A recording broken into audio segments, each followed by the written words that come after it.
This video is brought to you by MoviePalette.com and enter ROOM15 for 15% off of your palette.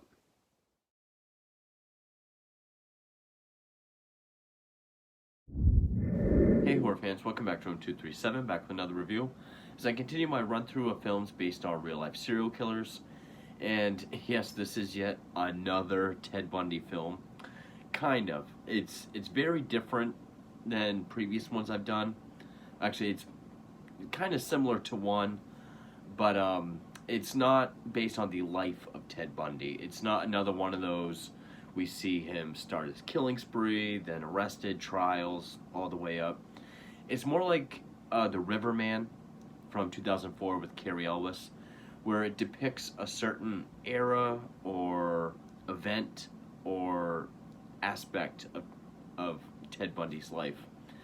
And it's a film that I had not seen before. I actually did not even know this film existed. I did not know this came out until I made my list of serial killer films to check out, and I saw that this was one, and I didn't even know it existed. It came out last year, 2021, and I have a feeling this review will hopefully be a little bit shorter because there's not really a whole lot to be like, oh, this was depicted this way, that's true, or this is not true, because there's no way of knowing for sure everything, which is good, because I did not mean for my last review for Extremely Wicked to be almost an hour long.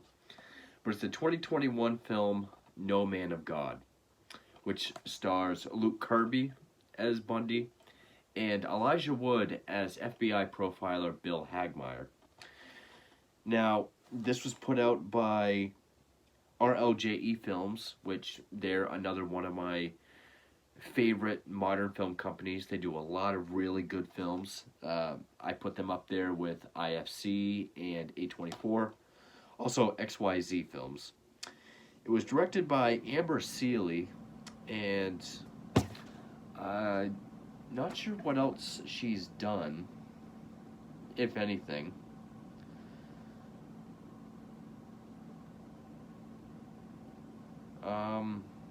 Nope, I haven't seen anything else that she's done. But it was produced by Elijah Wood, a bunch of other people, and I think even Bill Hagmaier himself served as a producer for this in some capacity. I could be wrong about that, but I did see that somewhere. And it also stars Alexa Palladino and Robert Patrick, which that's not who I thought it was. Karina Silva did the cinematography, and Clarice Jensen did the music. And the music is very well done. It's this constant, when it is there, it's almost like this one note, just a ominous droning sound, this impending doom that really fits the atmosphere of the film. And came out August 27th, 2021. Of course, it did not make much. It made less than $200,000 because it's a good independent film, so of course it's not going to make anything. But the story that this tells is, again, it's not the life of Ted Bundy.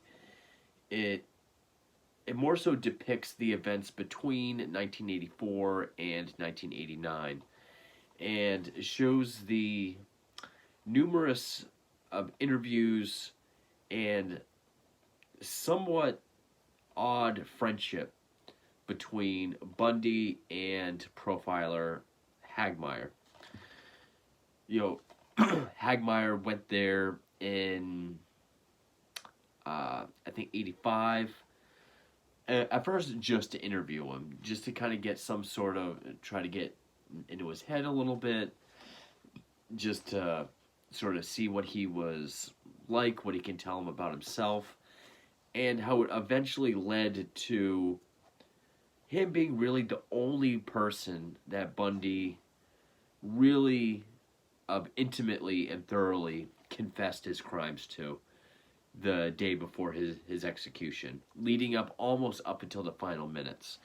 It's a great story. It's a really good period in Bundy's life to make a movie out of.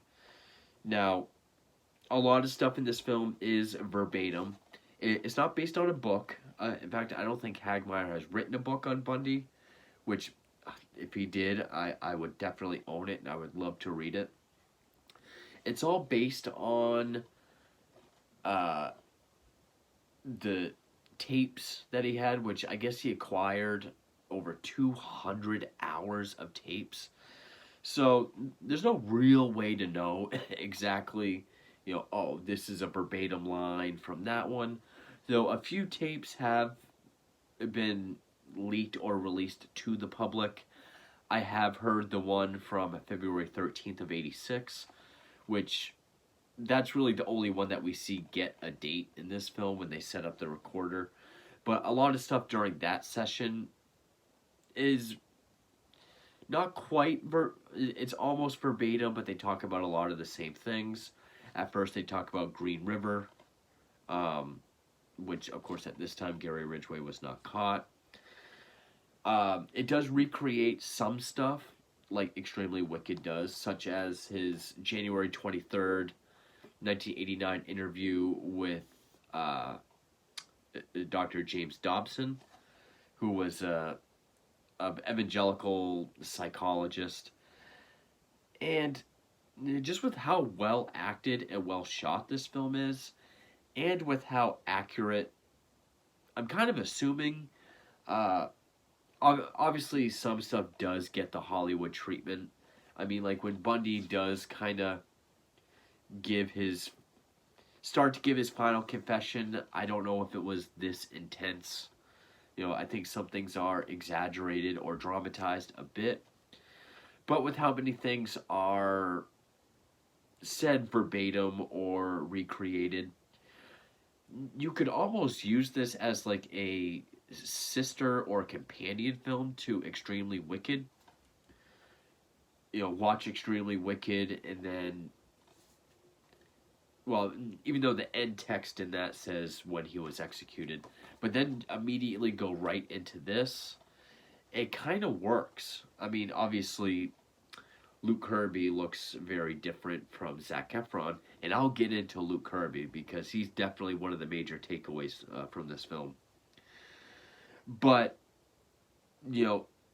Extremely Wicked ends with Bundy getting ready to speak to detectives from 6 other states. So, and that's a big part of this film. This is a very different way to tell the Bundy story. At first I was thinking this could go one of two ways. Is it one of those sort of one-act play films where it's just 2 guys in a room talking for 100 minutes? Or is he going to be confessing the whole time and we're going to get flashbacks to his crimes? It's not really either. It's closer to the former. There are a lot of scenes with just these two together talking, and both of them help carry the film. I've never been the biggest Elijah Wood fan. He's one of those actors where I think no matter what he's in, he's kind of playing Elijah Wood. But Luke Kirby is mesmerizing as Bundy. And these two together talking, and you really get to see the growth of their relationship. Which Bundy even calls Hagmaier his best friend, which in real life he did. Apparently, or obviously, the feeling was not mutual. Hagmaier sort of saw it as a job. Maybe he came to respect Bundy on some sort of level, on the fact that they spent so many hours together. It does kind of dramatize Bundy's civil servant a bit.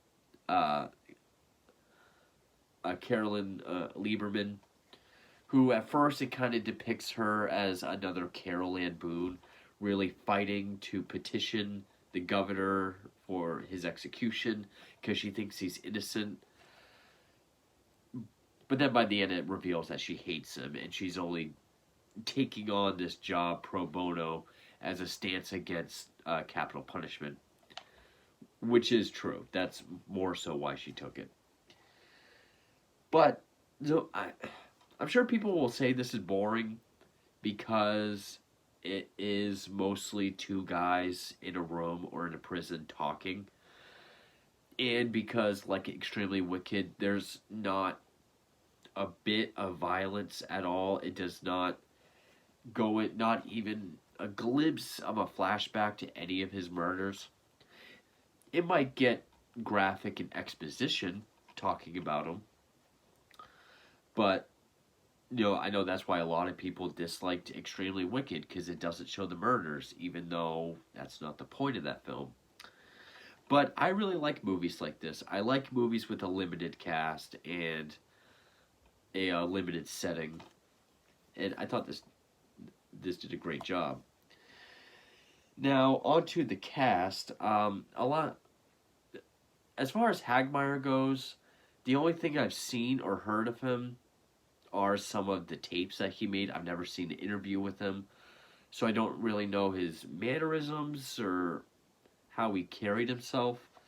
But Elijah Wood, even though I buy his character, he's still kind of playing Elijah Wood. Now, Luke Kirby. He is, without a doubt, because some actors have looked somewhat like Bundy. I mean, I think the hair and the clothes helped Zac Efron. I think Corin Nemec already kind of had, he did have some similar facial features to Bundy. Other ones looked like actors playing him. Luke Kirby looks the most like it, whether he has the scruff or he's clean shaven. Also, none of them have sounded or really acted like Bundy that much at all. Kirby does. I mean, not only does he sound like him, but he has the same, like, the, not really dialect, but the way he talks, the same mannerisms. The way Bundy kind of has this way of kind of smiling at the end of his sentences. Kirby does that to a T. The way Bundy always just kind of like, how he's always carries himself at a table, kind of always, and how he'll kind of stumble over his sentences a bit. I mean, you could close your eyes and put some of the verbatim scenes side by side without close your eyes because you have to see him, but he is the closest. Now, some people might say he's just doing an impression. And yes, while there are a lot of lines that he is giving verbatim to something that does exist that people can see, there are a lot of original written lines as well. And he maintains that Bundy way of talking and moving and his mannerisms and carrying himself throughout. I mean, he is believable 100%. Leading me to say, I think he's the best actor. I think he's the best one to play Bundy. Look, sound, and just the way he acts, the way he talks, the way he carries himself. All other actors would be lucky to even be one of those three, and he's all three. Especially when we see him with the yellow prison suit. It does not show the execution. In fact, the way it ends, I really liked the way it ended because it almost ends without showing it at the moment of Ted's death, which I'll get to. But there's also a really nice touch because it starts in 1984, then goes to 85, 86, and then we skip to 89. Sort of the lead up to his execution and all his failed attempts to try to delay it. And then the day before and the day of, it shows with real footage just the mob of people outside with the Burn Bundy Burn shirts and signs, everyone cheering. Well, when we have scenes in the prison with these two or Bill with another character talking, there is this faint, muffled chanting and cheering going on to place that mob outside. I thought that was a nice touch. I thought that helped to the atmosphere, helped really put you in that room at that time. So I thought that was a very nice touch. And also, just to say, I mean, everyone knows how it ends. People know Bundy got executed, so it's not a spoiler. But Elijah Wood goes to call his wife, and while he's on the phone, he hears the chanting getting louder and louder and louder, up into a grand applause. And he looks out the window, and that's when we cut to black, cut to silence, because that cheering got louder as the warden went out to give the wave that Bundy's dead. So that's sort of cueing Bill's realization that it's done, it's over, he's been executed, so then the film ends. I thought that was a very nice touch as well. All kinds of really nice touches to this film. Of course, me being not only the true crime enthusiast, but as I've said before, and for a lack of a better term, Bundy being my favorite or the most fascinating, I'm always going to be a sucker for the scenes that are either recreated or that I know are more accurate. Like their first tape, or the tape they first do, which they date as the February 13th, 86 tape. You know, they talk about Anne Rule's book, they talk about Liz, they talk about Diane Edwards. They address her as Diane Edwards, which is going for more realism, because for years she was identified as Stephanie Brooks. I think that was for privacy reasons, but here she's Diane Edwards. Where he talks about how he debunks oh yeah, people think I was dumped and that's what made me do all these things. No, that's not true. I have listened to that tape, and a lot of that session is either verbatim or very well recreated. Now, I do have several Bundy books, but the only ones I pulled is the encyclopedia, because Bill Hagmaier has an article in it, and only because this one kind of pertains, but Conversations with the Killer, Ted Bundy, which I cannot wait for the DVD of this to come in. As I've said before, I did manage to find one, and I'm so glad I was able to find an affordable copy. Now, and I only pulled this because it was from the same time. Of course, these are tapes with Stephen Michaud and Hugh Ainsworth, but it was the same period. So there are no Hagmaier interviews in this book, but it was during the same time, and he kind of says a lot of the same things. You know, he refers to himself in the third person. He never does say the entity in this, but, you know, refers to his killer urges in the third person, stuff like that. So yeah, the film is very well shot, very well made, well acted. I'll say well acted by everybody, even if Elijah Wood does feel like he's playing Elijah Wood. But huge kudos to Luke Kirby for being able to really convey this side of Bundy, because we haven't seen this side of Bundy before. Maybe in other films we caught glimpses, but I did watch one interview with Kirby where he said what he took away from it was Bundy is this, or what he took away for his portrayal is, yes, he's a huge self-absorbed, self-worshipping narcissist, but once the chips are down and things are looking bad, they turn into a huge coward. So he's kind of playing the cowardly version of Bundy, which he was known to be in prison, especially when it came time for all the failed attempts to try to delay his execution.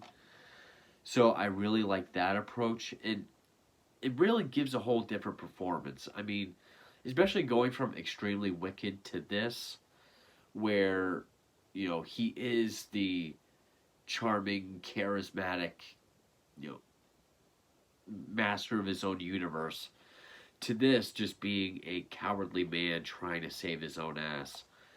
And it's a great contrast. It really shows, when people are watching, he's one way, but then when he's alone and things aren't going his way, he's another way. So it's also why it's good to check out a bunch of different Bundy movies. And another reason why this might be a good companion piece to Extremely Wicked. But yeah, most of the film takes place in the Florida State Prison. A lot of scenes do look like this, at least for the first half. And then in the second half, it's him meeting with all the different detectives from different states. We even get like a montage where he's talking to all of them. But he's, in Hagmeyer's words, holding the girls hostage, meaning, yes, I did kill some girls in your state of Idaho, but I can't tell you who. I mean, meaning I'm willing to give you some information, but you gotta parlay my delay a little bit before I can tell you more. It goes into detail with that. The way it portrays the Dobson interview, which again was January 23rd of 89, the night before his execution, which is the interview where he says everything he did in his life came from him discovering pornography and it being a reader and, an avid pornography fan. Now, some people say that is just Bundy trying to pass off blame, which I think is the idea of the film because he brings it up earlier as well. I mean, when he first meets Bill, he asks if he's ever heard of pornography turning other people into criminals. So that's kind of how the film portrays it. But some people think that Bundy knew that Dobson was sort of not just an evangelical psychologist, but he was also President Reagan's sort of appointed psychologist of, like saving the children from certain things, and I think that was like the pornography chapter that he was the head of, or he was a big advocate or proponent of this anti-pornography movement that Reagan was also involved with. So people think Bundy knew that, was just trying to exploit that. Of course, we'll never really know. But the film doesn't really show either way, even though he did mention the pornography earlier on. There are some things that the film does. I'm not quite sure what the symbolism was, which there's one at the a visitor's desk, and then there's another girl during the Dobson interview where it's just this long shot on this young girl or young woman standing there staring at Bundy as he's giving his spiel, looking horrified, crying, or starting to cry, as just that music is starting to build. I'm not sure what the symbolism of that is supposed to be. I don't know if that's just showing, this is kind of the victim profile and now they're in there with him, or he's describing this while an example of who he would kill is standing there. I'm not really sure what they were going for. That was the only part that kind of confused me. But I guess now just to go through the film, and again, this is not going to be as extensive as some of my other reviews, because again, there's no way to go through all 200 hours. In fact, not all of it is public record anyway, or has been released to the public. I think there's only a handful of tapes and hours that have been released. So I couldn't really go through and be okay, this was true, this is verbatim. It really was just to the best. It's all to the best of my knowledge, but with this one, it was really kind of hard to tell. but you really can tell the Hollywood scenes more so. So it opens up with text 1984, how Reagan started the National Center for the Analysis of Violent Crime, where I think overall that's what it was. And he picked 5 profilers to sort of either pick or be assigned a criminal, interview them, study them, and that way they could create sort of a profile for repeat violent offenders. Now, it did mention the 3 branches beforehand, which I know there's one. I think at the beginning of it just says National Center for the Analysis of Violent Crime, but there's the behavioral analysis unit, child abduction and serial murder investigative resource center, and then violent criminal apprehension program. Bill Hagmaier was part of the behavioral analysis unit.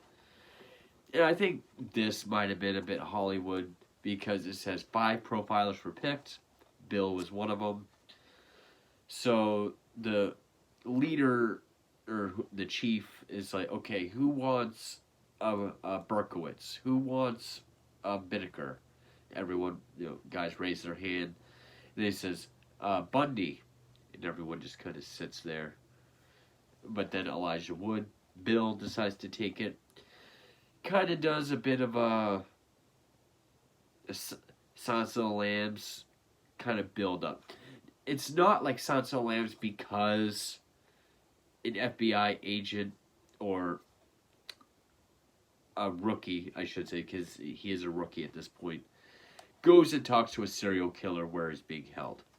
I've seen some reviews where people compare it to that. Not really.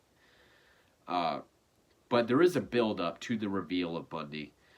Because even the warden of the prison, I think it's the warden, says he is going to, he's going to play cat and mouse with you. He is going to toy with you. Then he's going to clam up. He's going to go back to his cell, and he's going to jerk off to his memories.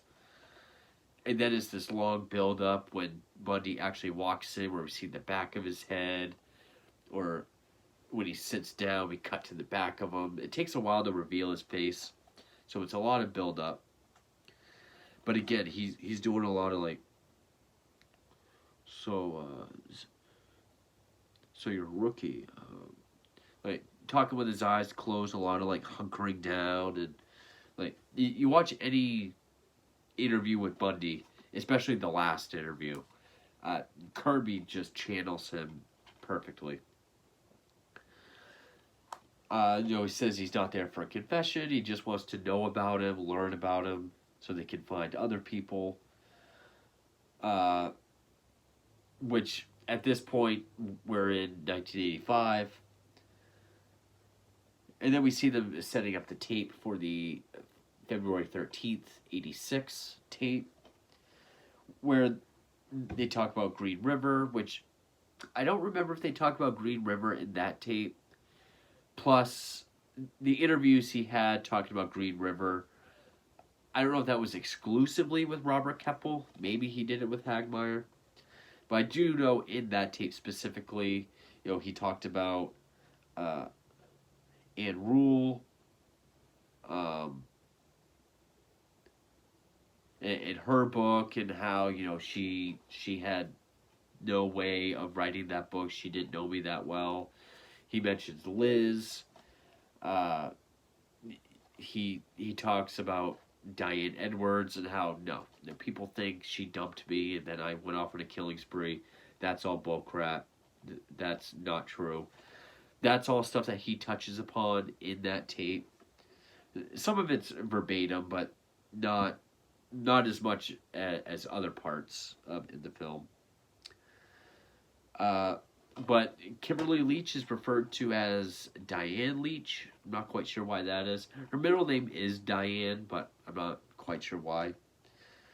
So then we just jump to 1989, where it's his series of attempts to delay his execution. And like I said, actress Alexa Palladino.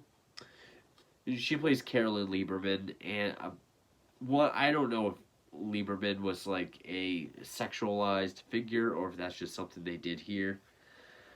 But she, at first, she seems like another Carol Ann Boone. I know I said this already, where it looks like she's doing it for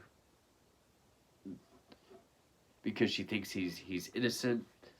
When in real life, she took him on pro bono because she was against the death penalty. But then it shows, by this point, these two are really close. It's no longer just, like, speaking in formalities, like, well, what do you want to talk about? Well, what can you tell me about that? Hagmeyer's talking to him kind of like a friend or like an attorney.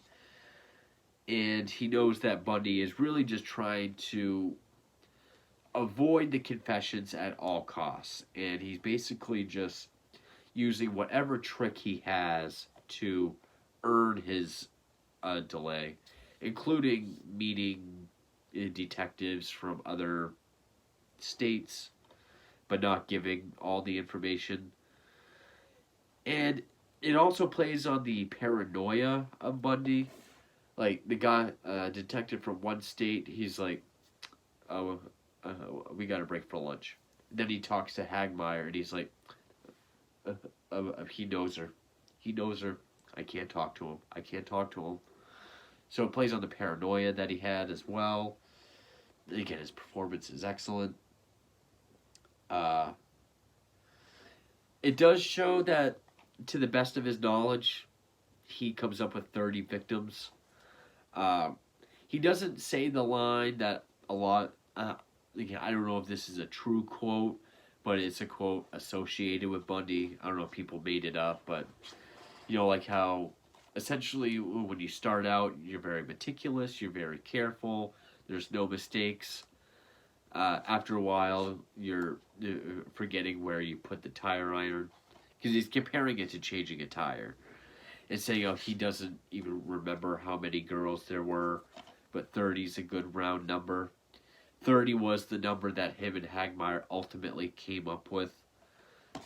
So that's true. So then it shows the interview with James Dobson, which it does portray Dobson doing it as sort of a publicity thing for his anti-pornography advocacy. Because his civil servant seems to think that by doing this interview, it will look good to the governor. But when she asks, so you'll be able to talk to the governor about this interview, and he's like, oh, he had no plans to pardon him. This is all just for later. So then we see him shave his head. It does show their final interview together, where he talked of suicide, not giving them the satisfaction of being able to kill him themselves. I didn't read anything about him threatening to stab a pen into his wrist, but he does there. But Hagmeyer did say that he talked and threatened suicide the night before. There is this heavily dramatized scene where, Hagmeyer showed him how to write, or helped him write out a will and write letters to his mother and other people. And, but Ted takes him by the hands and he says, I'm going to take you somewhere I've never taken anyone else before. Similar to, I think Hagmeyer said something to the effect of, I'm going to take you somewhere where I've never taken any cop before. And it's this very jumpy, and like, every sentence, it's like a different cut or a different angle. It's just going through the annotations of a typical murder. Like, I have my badge, I have my crutch, I have my sling, I walk up to her, I've already picked her out, I've been following her for a while. All the way up to hitting her with the tire iron, putting her in the car, driving her out to the spot, ripping her clothes off, and going more in detail, and showing Elijah Wood. I'm not quite sure why he's saying things along with him. Like, it'll show Bundy, like, I wake her up with the smelling salts. She she starts to scream. Then it shows Elijah Wood with tears in his eyes, like, you know, don't scream, don't scream, just be quiet. I think this is a very Hollywood dramatized. I don't think it was this intense in real life. But then we see him get his head shaved. By this point, they already addressed the Bundy Burn mob outside. And when it shows them, it's real footage from the news. But again, I like that touch of constantly having that chant and applause going on in the background. Still unwilling. It doesn't really show a final tape or a final interview where he just says, okay, Linda Ann Healy, I did this. Karen Sparks, I did this. Georgianne Hawkins, I did that. They take him away. I also couldn't find if Hagmaier, because there is a part where Hagmaier is told if he comes out and says, in his opinion, Bundy is insane, then it could potentially save him. But if he says he's sane, then he will be executed. I couldn't find anything on that, if that's accurate. Also, he told Ted that he would be at his execution. He'd be there for him. But it was the warden's discretion, and he wouldn't allow it. There wasn't a seat for him. I couldn't find anything about that either. Those are the only two things I weren't really sure about. Also, I wasn't sure about in that first tape when they're talking about Ann Rule's book, Liz's book. He mentions that, or Bill mentions that Ted wrote a book and it was a bestseller. I had never heard that. I even tried looking it up and it just kept bringing up The Stranger Beside Me by Ann Rule. So I don't think Bundy wrote a book himself that was a bestseller. So some things are off. Unless it's just something that is just buried and you can't even find it anymore. But that was the first time me ever hearing that he wrote a book. So he's unable to go to the execution. And that's when he tries to call his wife. And he hears the applause getting louder. He looks and then cut to black. But then it says that, Bill went on to be the chief of the National Center for the Analysis of Violent Crimes, which is true. He then retired and lives in, I think it's in Virginia, or wherever it said, with his wife. He said he's considered to be the greatest profiler in the world. I know he's considered to be one of the top ones. I don't know. I'm sure it's debatable. I've always heard him to be considered one of the best ones, along with John Douglas, who is mentioned in the film, Keppel, who I think is mentioned. But that's No Man of God, which also, I think is called that because Hagmaier is a very religious person. It does show Bundy how he turned his life over to God towards the end. But he's unwilling to confess, repent. Even at the end, he kind of throws away the Bible, saying, I can't get what I need from this. He's unwilling to repent, so he's no man of God. So while it's not your conventional Ted Bundy movie, I still thought it was very good. I do like these types of Bundy movies. Also like The Riverman. Or even other ones like My Friend Dahmer, which takes place before any of the murders, shows his troubled childhood. I do like movies that focus on an era or event or aspect either prior or after the murders. And it give a really good in-depth and or accurate look at the killer's life at that time. And I think it's safe to say that, most of it is accurate. I'm sure Hagmaier had a good hand in saying, okay, this is everything that was said and what happened. But then again, he had over 200 hours of tapes, so no way of knowing if every line or every conversation is true. But I'm sure it's all accurate enough, probably just as accurate as Extremely Wicked. Oh, it's shot beautifully. It looks great. For me personally, I was able to stay interested, even though a lot of scenes is just two guys talking. I can see a lot of people finding that boring. Also disliking it because it doesn't show the murders, which again, this is another film that people who are actual true crime enthusiasts will appreciate, especially if you're really into the Bundy case or story itself. Face value, true crime fans aren't going to like this because it doesn't show the murders, not even a flashback. But Luke Kirby is without a doubt the one that looks, acts, sounds, talks the most like Bundy. Almost to the point of being uncanny. And, he's definitely one of the biggest takeaways. If people thought Efron was, excellent as Bundy, Luke Kirby is the real deal. I mean, he is channeling Bundy very well. So I thought this was a very well-made film. I really enjoyed it. I tried to make this a shorter video, but this is what happens. I ramble. So, and that's not even the last Bundy film I have to talk about. There's one more that I own. And then there was one other one that I planned on checking out and reviewing. And then there's even one that I wasn't going to check out because it's completely fictional. So there's a lot of Bundy movies out there.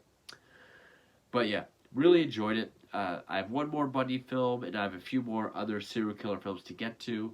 So stay tuned for those, and thank you for watching.